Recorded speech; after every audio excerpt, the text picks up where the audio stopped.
Échange de ce jour avec les membres de l'Observatoire pour la paix durable, OPD en abrégé, n'est-ce pas, les dernières de cette série sur la sensibilisation des populations sur la responsabilité du citoyen engagé. Eh bien, ces échanges, disais-je, porteront sur les dispositions pratiques à prendre par chaque acteur pour l'élection du 12 octobre. Pour que l'élection du 12 octobre soit un succès pour la démocratie dans notre pays. Deux membres de l'Observatoire pour la paix durable sont déjà avec nous dans ce studio, et vous l'avez dit, pour éclairer la lanterne des auditeurs sur ces questions. Il s'agit de M. Wanji China Salomon. Il est économiste et membre de l'OPD. Il est à ma droite, et en face de lui, à ma gauche, il s'agit de M. Célestin Kamga, enseignant et facilitateur à l'OPD. Bonjour, messieurs. Bonjour. Bonjour. Voilà. Alors, après les échanges sur les fraudes électorales à craindre et celles sur l'attitude du citoyen engagé face à ces fraudes, vous avez souhaité parler aujourd'hui, n'est-ce pas, des modalités pratiques à prendre la veille, n'est-ce pas, et le jour J de l'élection présidentielle au Cameroun, notamment par les différents acteurs impliqués dans cette élection. Et en fait, d'acteurs impliqués, eh bien, nous avons pu repérer quelques-uns, n'est-ce pas, de ces acteurs sur lesquels nous allons revenir avec vous, notamment pour ce qui concerne les modalités pratiques à prendre. Il y a d'abord les électeurs, ensuite les scrutateurs, les observateurs nationaux et internationaux, les médias, n'est-ce pas, qui sont eux aussi un acteur important, et enfin les autorités, n'est-ce pas, qui également sont des acteurs qui sont partie prenante de ce processus électoral. Alors, je voudrais commencer, n'est-ce pas, par monsieur Salomon Wanji, pour ce qui est des électeurs, la veille, supposons que nous sommes la veille du 12, notamment samedi soir, ou alors samedi tout court, ou alors à partir d'aujourd'hui, c'est selon. Vous êtes là aujourd'hui pour renseigner les auditeurs, n'est-ce pas, sur les électeurs sur cette question. Qu'est-ce que l'électeur doit faire avant le jour J? Alors, merci Simon Patrice. Bonjour à nos nombreux auditeurs. Voilà. Vous croyez toujours à la télé, monsieur Wanji? Hélas. Alors, à nos nombreux auditeurs, vous savez, vous qui êtes auditeur aujourd'hui, vous serez dimanche électeur. Un moment décisif de la vie politique nationale où le citoyen doit remplir son devoir citoyen, c'est-à-dire mettre un bulletin dans l'urne. Alors, c'est comme un grand match. Les matchs extrêmement importants. Et vous savez, nous les Camerounais, on aime beaucoup les lions indomptables. Quand un joueur va jouer un match important, la veille, il y a ce qu'on appelle la veille d'armes. Donc, ça veut dire que vous allez faire des petites routines. Hein. Est-ce qu'il y a mon nom? Est-ce que je connais bien mon bureau de vote? Est-ce que je suis allé regarder s'il y a mon nom bien inscrit sur les listes? Est-ce que je connais la salle où je vais voter? Est-ce que j'ai regardé si j'ai vraiment ma carte d'électeur? Est-ce que je l'ai bien mis vraiment là où ma main va y arriver facilement? Est-ce que, bon, si je n'ai pas ma carte d'électeur, est-ce que j'ai ma carte nationale d'identité? Ces questions pratiques-là. Et vous savez, c'est l'être humain qui vote, hein, donc il faut être en forme. Il ne faut pas arriver au bureau de vote un peu éméché, hein, je ne veux pas dire sous. Donc il faut arriver au bureau de vote vraiment lucide, et en toute sa lucidité, parce que ça paraît simple. Mais là, qu'on va poser est un acte majeur qui engage la vie de notre pays. Donc on a intérêt à y arriver lucide. Bon, il faut aussi voir si finalement on a fait son choix. Parce que la veille, c'est vraiment le moment où il faut décider de son choix. Parce qu'il y a des indécis qui sont indécis jusqu'au dernier moment. Donc ça veut dire qu'il faut quand même vraiment y arriver étant sûr de son choix. Vous savez que même là, à l'entrée des bureaux de vote, vous pouvez toujours être abordé par les gens de divers candidats qui vont essayer comment nourrir la poule. Pour ceux qui nourrissent la poule le jour du marché, essayez de vous détourner de votre voix. Donc c'est bien que vous ayez en âme et conscience, en tenant compte de ce qu'on a déjà beaucoup dit ici, de l'avenir de votre pays. Donc quand on dit l'avenir du pays, pour nous qui sommes déjà un peu âgés, il faut tenir compte de l'avenir des enfants surtout. Qui est celui-là qui peut poser des actes qui améliore l'emploi des jeunes, qui fait que les jeunes aient un emploi. Parce que quand vous êtes dans un pays où les enfants fuient, tout le monde fuit, ça veut dire que ça ne va pas. Bon, quels sont ceux-là qui peuvent nous donner les hôpitaux quand même, ou ceux qui n'ont pas les moyens comme nous de bénéficier de l'évacuation sanitaire, d'aller se faire soigner, je sais où. Ceux qui nous proposent des bonnes solutions quand même pour avoir des soins à notre niveau. On ne doit pas demander des soins du niveau des grandes nations, mais bon, que déjà le peu qu'on a ici, que ce soit bien fait. Bon, quels sont ceux qui peuvent nous donner des bonnes routes? Tout ça, c'est absolument important. Voilà, c'est un début, il y a encore beaucoup à dire. Il y a encore beaucoup à dire et je me retourne vers monsieur Kamga Célestin. Monsieur Salomon Wanji, n'est-ce pas, vient de préciser qu'en dehors de la vérification du nom sur les listes électorales, de la localisation de votre bureau de vote, puis, n'est-ce pas, de pouvoir mettre, n'est-ce pas, à portée de main vos pièces d'identité, votre carte électorale, il y a une autre dimension, c'est comme une équipe nationale, c'est comme un joueur qui prépare un match, il doit, n'est-ce pas, être en forme. Alors, est-ce que cela signifie que la veille du jour de l'élection, l'électeur doit savoir ce qu'il mange, doit pouvoir se reposer, doit méditer sur son choix? Autrement dit, Célestin, qu'est-ce que la préparation telle que signalée par M. Salomon signifie? Est-ce que c'est savoir manger pour ne pas avoir, n'est-ce pas, un malaise le lendemain, etc. Dites-nous, qu'est-ce qu'il fait, n'est-ce pas, en dehors des autres aspects que M. Salomon a indiqué tout à l'heure? Bon, je crois, bonjour à nos auditeurs, déjà, commençons par là. Bonjour à M. Salomon, bonjour à Tom. Merci. Pour ces questions.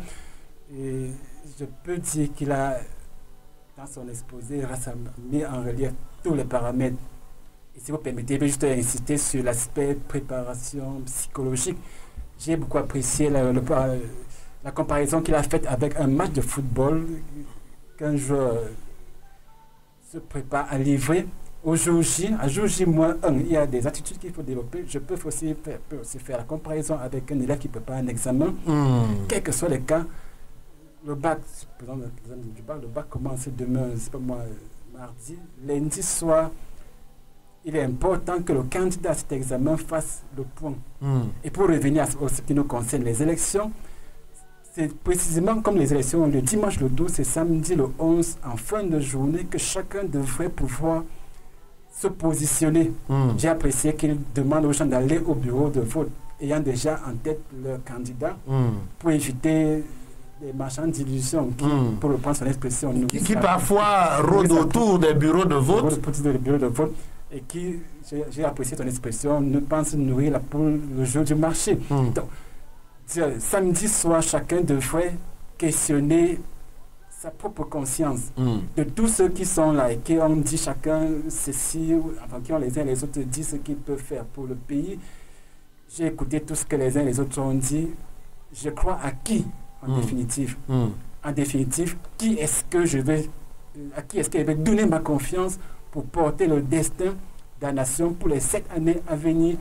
Parce que là, quels que soient les cas, chacun devrait garder en tête que l'acte qu'il pose détermine la suite de l'histoire du Cameroun. Et il faut que sa contribution soit significative d'une manière ou d'une autre. Et lui, j'apprécie bien la démarche de M. Wandia qui aime bien dire qu'il faut penser aux enfants qu'on a à la maison. Ils pourront nous poser des questions demain. Voilà, qu'est-ce que vous avez fait pour que nous nous retrouvions dans cette situation? Donc, pour que nous ne nous retrouvions pas dans telle autre situation. À mon âme est conscient de dire, quand c'est tout tourné au vinaigre, j'ai fait ci, j'ai fait ça. Même si c'est qu'une simple élection, un bulletin dans une urne, c'est significatif. Célestin, M. Wanji, il faudrait que ce soit bien plus clair à quel moment précis un électeur prend la décision de choisir son candidat. Est-ce la veille? Ça peut être un jour ou 6 mois avant. Est-ce la veille? Est-ce le matin du jour où il va voter? Ou alors, est-ce au moment où il se trouve dans l'isoloir? Disons que le plus tôt serait le mieux. Il y a des gens qui connaissent leur candidat dès que le Conseil constitutionnel a donné la liste définitive. Ils connaissent déjà leur candidat. Surtout que dans notre pays, vous savez, beaucoup de gens connaissent déjà leur candidat. Malheureusement, leur candidat n'était pas retenu, hélas. Donc, il faut toujours revenir dessus. Et puis, je vais dire que lorsqu'on veut choisir un candidat, il ne faut pas oublier que le président de la République est élu au suffrage universel direct et secret. Secret. Voilà. Direct, c'est-à-dire qu'il ne s'agit pas, nous ne votons pas des gens qui vont aller voter le président. C'est nous qui votons directement le président. Ça ne se passe pas comme aux États-Unis où il y a l'élection des grands électeurs. Ce sont ces grands électeurs qui sont dans les États qui vont par la suite, n'est-ce pas, élire le président. Ici, c'est l'électeur qui élit directement et de manière secrète le président de la République. Ce qui fait que le président de la République, du point de vue de la constitution camerounaise, lorsqu'il est vraiment bien élu, a une très grande légitimité. Tout à fait. Et nous avons besoin de lui donner une telle légitimité parce que les défis que notre pays auxquels notre pays fait face sont nombreux et sérieux. Alors, donc, soyons sérieux. Regardez, il faut savoir faire des comptes. Vous ne pouvez pas vous en sortir dans la vie lorsque vous ne faites pas vos comptes. Lorsque le peuple donne le pouvoir à un chef, le peuple doit attendre qu'il nous rende compte. Et quand nous habituons des chefs, parce que nous sommes nonchalants, on est complices, on ne fait rien, à régner pratiquement ad vitam aeternam, sous d'autres cieux, ils avaient dit c'est cause, c'est-à-dire qu'il ne meurt jamais. Lorsqu'on habitue des gens à régner de façon éternelle, ils croient qu'ils n'ont pas de compte à rendre. Et comme disait Necker, le premier raccourci pour arriver à la pauvreté, c'est de ne pas faire ses comptes. Et le premier pas pour sortir de la pauvreté, c'est de commencer à tenir ses comptes. C'était le ministre des Finances de Louis XV. Ça vaut aussi en politique. Ça vaut en politique. C'est-à-dire que lorsqu'on laisse une nation comme ça, on ne fait pas de compte. On vient le jour du marché, on vous donne 5 000 ou une bière. Et puis, vous partez voter. C'est très dangereux. Monsieur Wandi, simplement pour dire que chaque électeur doit savoir pourquoi il opère un choix, que ce soit avant, la veille ou le matin de ce jour. Exactement, c'est en réponse à cette question-là que je fais ce développement. Tout à fait. C'est-à-dire qu'on ne fait pas le choix parce qu'il est beau, parce qu'il est moche, parce qu'il a porté un habit rouge ou noir, non. Ou bien parce qu'il est de mon village. On fait le choix parce qu'on a lu son programme. Parce qu'on a aussi écouté son bilan pour celui pour le président sortant. On ne peut pas éviter de lire le bilan de celui qui sort. Et les autres candidats qui n'ont pas eu l'occasion d'exercer, sur quoi pourrait s'appuyer un électeur, Célestin? À eux aussi, on attend un bilan?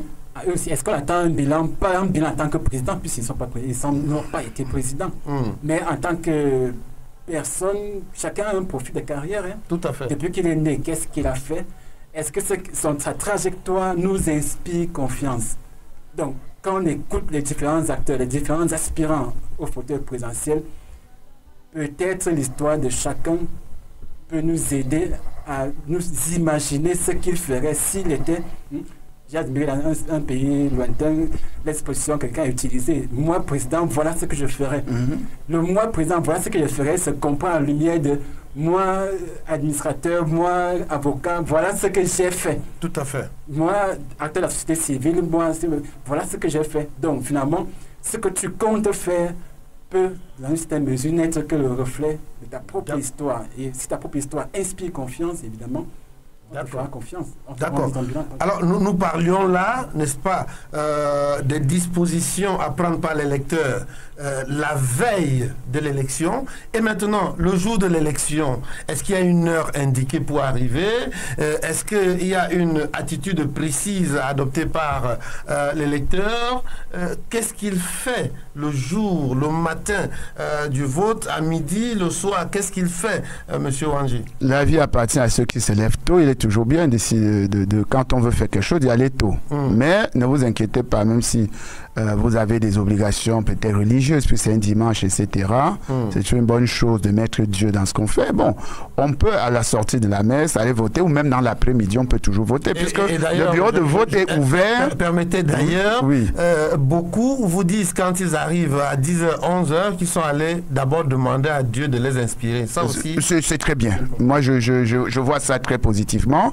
Et je dirais que ce dimanche, pour les électeurs, lorsque on va prier pour nos dirigeants à l'église, il faut vraiment prier intensément. Parce que vous savez, les dirigeants sont comme les arbitres de ce vote. C'est un acteur, on reviendra sur eux à la fin. Donc, si l'arbitre est là combinant, comme à l'époque, quand on faisait les matchs Canon Union, on disait qu'il y avait un arbitre combinant. Vous voyez que le match est un peu... bon, c'est compliqué. Donc, nous devons prier pour que nos dirigeants, pour une fois, soient des hommes de bonne volonté. On vraiment que Dieu leur inspire, que le 12, ils soient des hommes de bonne volonté. Ce sont quand même nos frères. Non, il faut qu'ils fassent bien leur travail. L'électeur doit arriver dans tôt.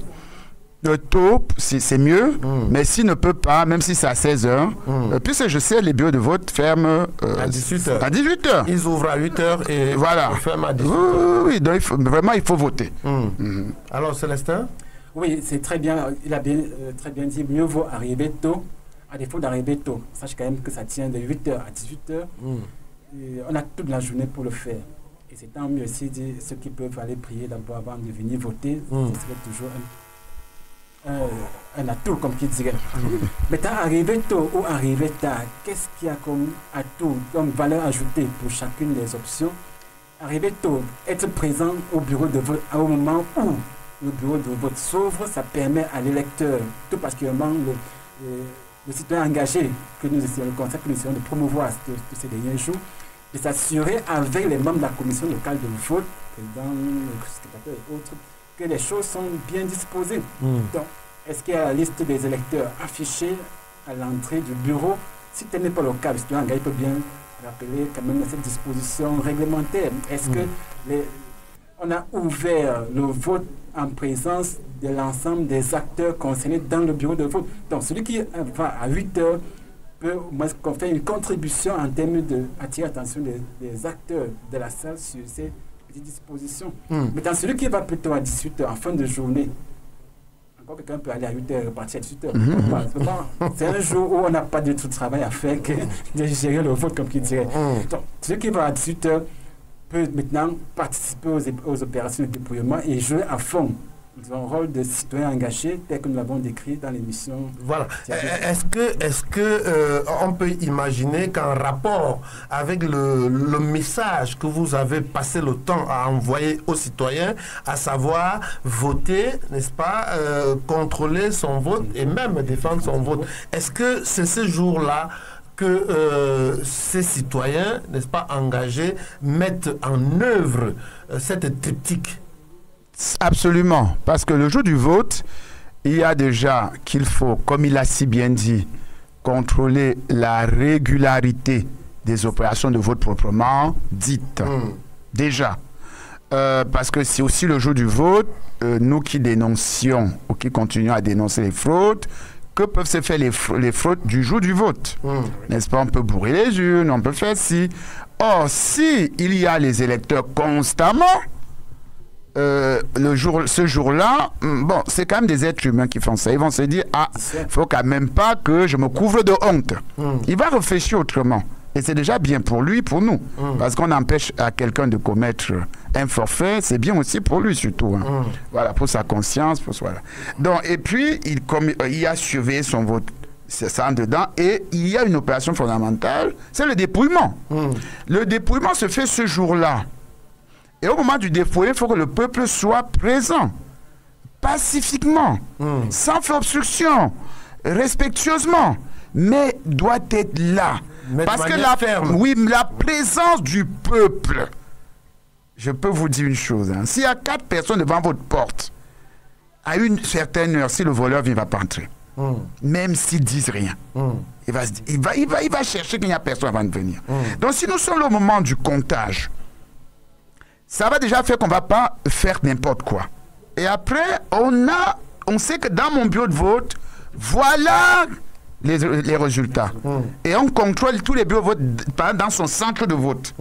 Je pense que c'est déjà quelque chose d'important. Alors, pour finir avec, n'est-ce pas, cet acteur majeur qu'est l'électeur, je voudrais que vous soyez clair, n'est-ce pas, sur une question, à savoir que l'électeur ne doit pas se laisser influencer par les présents qu'il a reçus. Il doit voter en son âme et conscience. Ensuite, contrairement à ce qui est parfois dit à certains électeurs, notamment nos mamans et nos papas du quartier, c'est que quand on est dans l'isoloir, il n'y a aucune caméra, personne ne nous voit, on vote, n'est-ce pas, en toute âme et conscience, même si on a reçu un présent de quelqu'un, on ne saura pas pour qui on aura voté. Vous les rassurez en leur donnant ce message? Il faut les rassurer en leur donnant ce message et en insistant qu'il n'est pas c'est pas très beau d'être naïf au point que des gens vous dirigent pendant des dizaines d'années et viennent vous donner de l'argent pour qu'on vote pour eux. Ça n'a pas de sens. Moi, dans cette campagne qui s'achève, vous allez constater qu'on n'a pas beaucoup insisté sur les programmes des uns et des autres. Vous l'avez dit. L'aspect économique a été évacué dans ce débat. Non, on ne soulèvera pas ça. Voilà. Et je vais donner un exemple. Imaginez, vous voulez construire votre maison. Vous voyez maçon.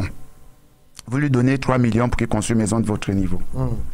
Il va en boîte de nuit pour tout ça, il se promène, et puis il vous voit quelque part en ville, il vous appelle, vous donne à boire, il vous entretient 2 ou 3 semaines. Et quand vous lui demandez comment évolue mon chantier, il dit que mais on a bu ça ensemble. C'est un peu ça. L'argent qu'on dépense dans cette campagne, c'est de l'argent qu'on aurait dû mettre pour construire la maison. Pour construire la maison. Cameroun. Et les gens prennent, ils dansent. Et après ils se plaignent et nos enfants se noient dans le désert pour partir. C'est vraiment effrayant. C'est effrayant, Célestin, mais dans l'une, on n'est pas effrayé. Dans l'isoloir, je vais dire, on n'est pas effrayé. Ce que tout le monde sait, c'est qu'en réalité, en tant qu'électeur dans l'isoloir, je ne dois rien à personne. Ou tout au plus, si forcément que je dois quelque chose à quelqu'un, je dois quelque chose à ma propre conscience. Peu importe ce qui m'a été dit par les uns et les autres, ce qui m'a été promis par les uns et les autres, ce qui m'a été donné par les uns et les autres, dans l'isoloir, le terme est assez significatif. Isoloir, c'est là où je suis seul, face à ma conscience. Je dis bien, je ne dois rien à personne. Je vote, comme on le dit vulgairement, à mon âme et conscience, tout simplement. Voilà. Très bien. Nous allons poursuivre ces échanges avec un autre acteur, mais très rapidement. D'abord, je reste avec Célestin, le scrutateur. Quel est le message que vous adressez en tant qu'organisation de la société civile? Quel est le message que vous adressez aux différents scrutateurs? Comment est-ce qu'ils doivent se comporter? Oui, merci beaucoup. Disons que les scrutateurs, nous les concevons comme les représentants des différents partis politiques présents dans un bureau de vote. Nous les percevons aussi comme ceux qui, en fin de journée, sont associés aux opérations de comptage ou de dépouillement par le président du bureau de vote. Là, ils sont généralement 2 parmi les électeurs que le président du bureau de vote prend. Avant eux, il y a ceux qui ont passé toute la journée là en tant que représentant des partis politiques. Ce que nous souhaitons, c'est que chacun fasse son travail en son âme et conscience.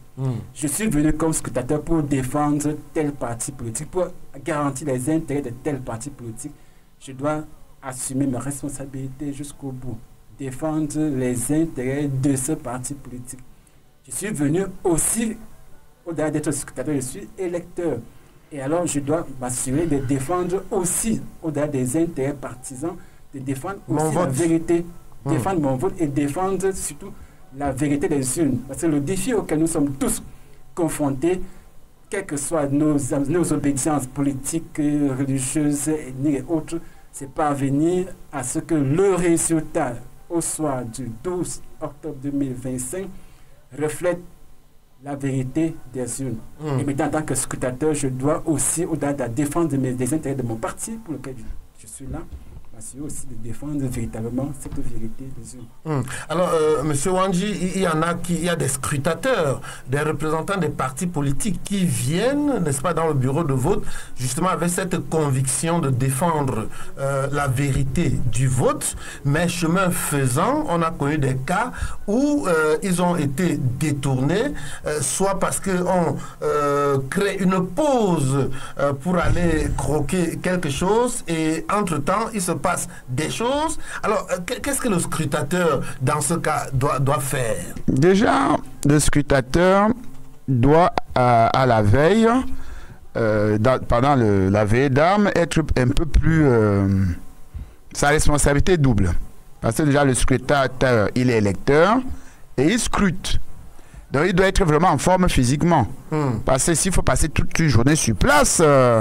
ce n'est pas aisé. Est-ce que ça veut dire qu'il doit venir avec son casse-croûte, son sandwich? Déjà la veille, il doit veiller à se comporter pour avoir une bonne forme physique le lendemain. Tout à fait. Parce que vraiment, il faut... Voilà. Ensuite, il va avoir son casse-croûte, etc. Et au-delà de tout ce qui est physique, le psychologique, comme il disait, il doit quand même ne pas se faire acheter, d'une part. Parce que la pression pour l'acheter, c'est un peu plus forte que l'électeur, parce qu'il a une double casquette. Et il doit aussi veiller vraiment à ne pas se faire intimider. Vous savez qu'il y a déjà, on sent déjà... Il ne doit pas, même s'il est intimidé, il ne doit pas céder à l'intimidation. Voilà, et il doit le faire avec calme. Et bienveillance, mais il ne faut pas qu'il cède.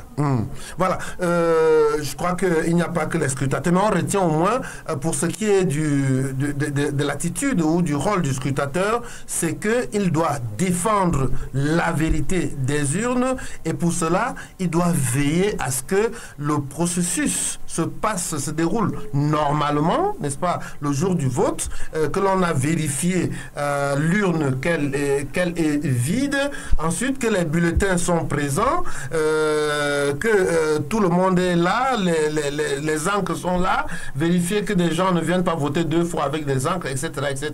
C'est le rôle du scrutateur. Maintenant, il y a à côté d'eux, n'est-ce pas, des observateurs officiellement commis par l'administration ou l'organe en charge de l'organisation des élections. Qu'est-ce qu'ils doivent faire? Les observateurs peuvent être un peu moins partisans que les scrutateurs. Donc on attend d'eux quelque chose qui soit le plus proche de la vérité possible. Alors, donc, les observateurs, déjà, ils doivent avoir une bonne forme physique, vraiment pas se passer toute une journée là. Ce n'est pas facile, on le dit, mais c'est pas simple. Et il doit un peu bien connaître le droit, en tout cas pour l'aspect qui concerne le code, vraiment il doit maîtriser ça et vraiment savoir qu'en tant qu'observateur il a une responsabilité pour, comme le dit Célestin, la vérité des urnes soit vraiment communiquée au peuple. Célestin, en plus de ça, est-ce que l'observateur doit commettre des rapports objectifs en fin de mission, en fin de journée? Qu'est-ce qu'il doit faire pour que ces rapports soient objectifs? Est-ce qu'il doit être logé dans les hôtels par le pouvoir public? De manière générale, les observateurs, au moins ceux qui sont commis par le MINUT, ont un cahier de charge. Ils observent pour le compte de X ou de Y. Ce qu'on souhaite, c'est qu'ils assument à fond leur responsabilité d'observateur. Ils n'interfèrent pas dans le processus, comme le nom l'indique, ils observent. Maintenant, il va falloir au bout du tunnel que leur rapport soit conforme à la vérité. La vérité étant ici ce qu'ils ont vu. Un observateur comme un témoin oculaire.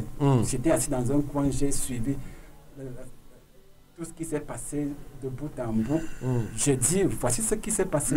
Que son rapport soit fidèle, comme on a dit dans votre langage de journaliste, les faits sont têtus. Les faits étant têtus, que son rapport soit conforme aux différents. Est-ce que vous pensez, Célestin, qu'un observateur, en dehors, n'est-ce pas, de l'accréditation qu'il reçoit de l'administration, devrait avoir des atomes crochus, des accointances avec cette administration qui parfois propose de les loger, de les nourrir, de les transporter? Et vraiment, atome crochet, c'est une déviation malheureuse qu'on observe souvent. Mais observateur, vous avez une mission, vous allez travailler à remplir cette mission de bout en bout, indépendamment d'eux, pour que vous travaillez. Si vous êtes, vous auriez pu demander un autre mandat, c'est pas moi, de dissiper autre, mais si vous êtes observateur, vous êtes là pour décrire ce qui s'est passé et remonter un rapport fidèle à la vérité à votre hiérarchie. Maintenant, si on vous donne des cadeaux et vous croyez que vous êtes redevable à vos bienfaiteurs, ça biaise les missions. On parle des observateurs, il en est de même pour les médias, Monsieur Salomon. Tout à fait. Donc, les médias, c'est le grand jour. Je pense qu'eux, ils sont en général très aguerris parce qu'ils savent que c'est les grands moments où les médias doivent être bien informés dans le peuple. Ils sont observateurs, ils sont scrutateurs. Il faut vraiment qu'ils fassent l'effort pour que la vérité des urnes soit connue. Voilà leur responsabilité. Maintenant, après, ce n'est plus leur propre. Voilà. Célestin? Exactement, comme dit observateur, ce que tu as à faire, c'est de dire ce que tu as vu, indépendamment de l'obédience à laquelle tu appartiens, de qui te finance pas, qui te fait des avances ou des promesses qu'il n'en fait pas. Et si tu es observateur et que tu as une mission d'observateur, tu es là pour voir et traduire ce que tu as vu dans un rapport fidèle. Ça, c'est clair. Bon, surtout que pour les observateurs, on doit même leur... c'est un travail qu'ils font. Oui. Donc, c'est rémunéré avec des avantages. Là, c'est pas de la corruption. C'est normal. Donc, il faut que si on t'a logé dans un hôtel, c'est tout à fait normal. Mais par qui? Logé par qui? Peu importe. Pas la structure qui vous envoie. Exactement, pas la structure qui vous envoie. Parce que justement, les médias comme les observateurs sont supposés être véritablement neutres. Il faut qu'ils le soient. Alors, on sort avec les autorités, notamment l'administration et les CAM, les autorités sécuritaires et judiciaires. Célestin, qu'est-ce qu'ils doivent faire, notamment l'administration et les CAM? Que chacun assume correctement sa responsabilité.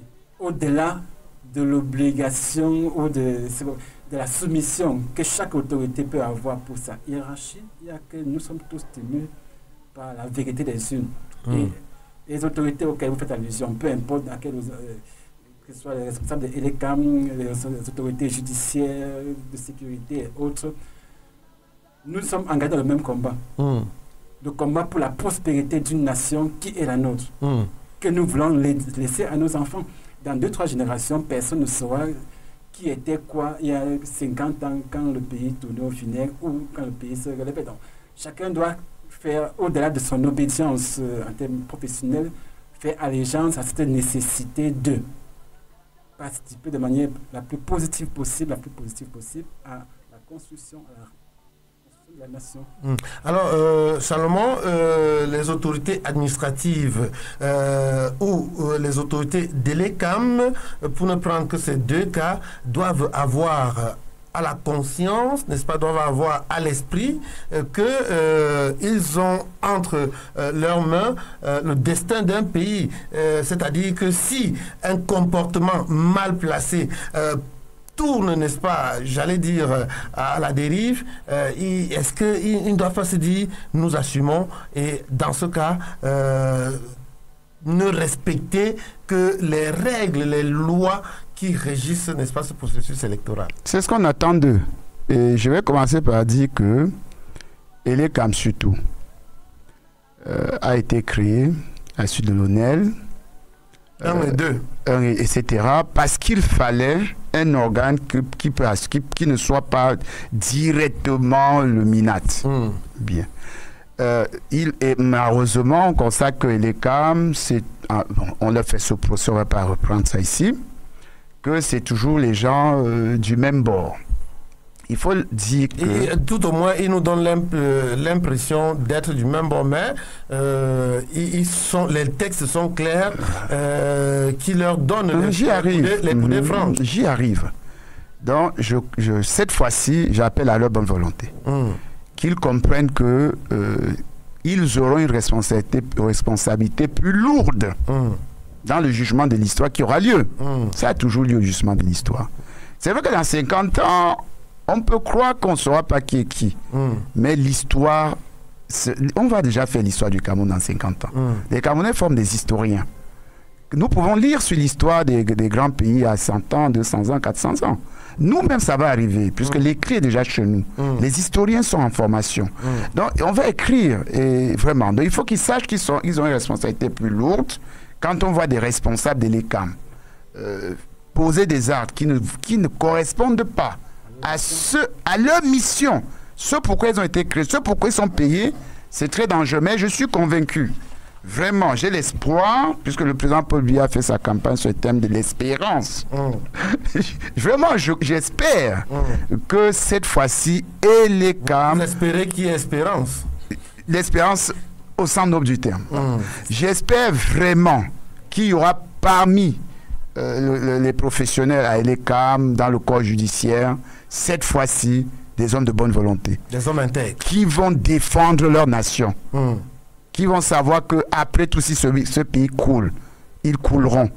Que même s'ils ont envoyé leurs enfants à l'étranger, les actes qu'ils ont commis, ça va leur donner un doux qui va les poursuivre. Très bien. Donc vraiment, je compte sur eux. Voilà.